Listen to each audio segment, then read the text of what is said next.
جانے کس نے لکھا ہے، لیکن بہت خوبصورت لکھا ہے کہ قبر کی آغوش میں تھک کر سو جاتی ہے ماں، تب کہیں جا کے تھوڑا سکون پاتی ہے ماں۔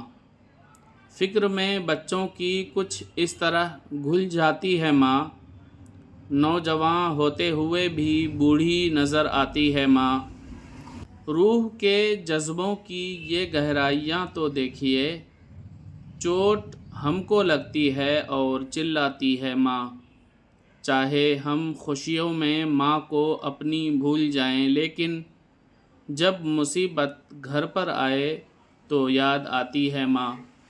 شکریہ ہو ہی نہیں سکتا کبھی اس کا ادا، مرتے مرتے بھی دعا جینے کی دے جاتی ہے ماں۔ پیار کہتے ہیں کسے اور ممتا کیا چیز ہے، یہ تو ان بچوں سے پوچھو جن کی مر جاتی ہے ماں۔